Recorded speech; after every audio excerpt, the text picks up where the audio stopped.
Now these three verses ask us an ever so important question that is apt in the 21st century. And that is, are we humble? And do we let our actions speak louder than words?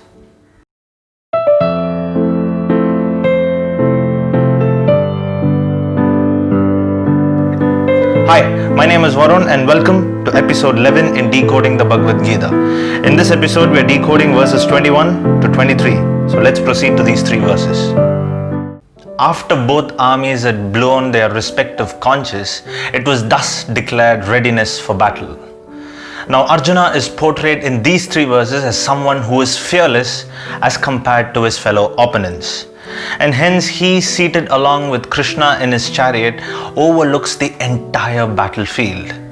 So now Arjuna instructs the Lord Krishna to place his chariot between both the armies with the intention of surveying who are those that have taken the side of justice and who are those that have taken the side of injustice. Now here the most important characteristic to note is the humble quality that Krishna possesses. Here Krishna, though as I mentioned in my earlier video, is the overview of the entire battlefield, and he had told that symbolically by blowing of the conch. But however, in this verse he is very subtle, he is very humble, and he is down to earth, and he is a person who has understood his entire aura, and he is waiting for his opportunity. He is not blindly humble. Rather, he is waiting for his opportunity to speak at the right time and act at the right time. So based on Krishna's story of humbleness, let's see an interesting analogy.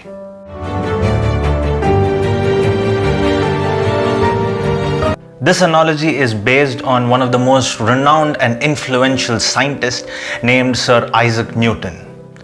Now Isaac Newton back in the day had developed this famous mathematical theory which in his eyes were perfect, and he felt that he was immensely wise and knowledgeable after discovering such a theory. So now upon discovering the theory, he was not able to find the perfect name to go along with the theory. So he sat day and night, thought hard, and worked so meticulously to find that perfect name just as how he had imagined in his mind. However, he was not getting that desired name. So much like what we all do when we have a creative roadblock, he decided to throw himself out in nature and hope for that momentary spark of inspiration which would lead him to give the desired name for his new theory. So on one gloomy morning, he walked along the shores of the beach thinking about what would be the name. So as he was walking, he accidentally stepped on a pebble. And he picked up the pebble, and he saw the pebble on one hand. On the other hand, he saw the entire ocean that is before him. So this went on back and forth, looking at the pebble and the ocean. And that's when he realized that the ocean out there is the vast knowledge that this world has to offer. On the other hand, the knowledge that I claim to have is equivalent to that of this small pebble in my hand. So blown away by this humble moment that Isaac Newton had experienced, he had a life-changing epiphany on that seashore. And hence he decided to name his theory after the pebble. Now pebble in Latin means calculus, and that led to one of those famous theories. Now this is where he also developed one of his most famous quotes, which is actually very, very popular, which said, "I don't know how I appear to the rest of the world, but to my eyes I always view myself as a little boy playing on the seashore, finding one pebble to be perfect over the other every now and then. But the whole ocean out there lays undiscovered before me," which is the truth.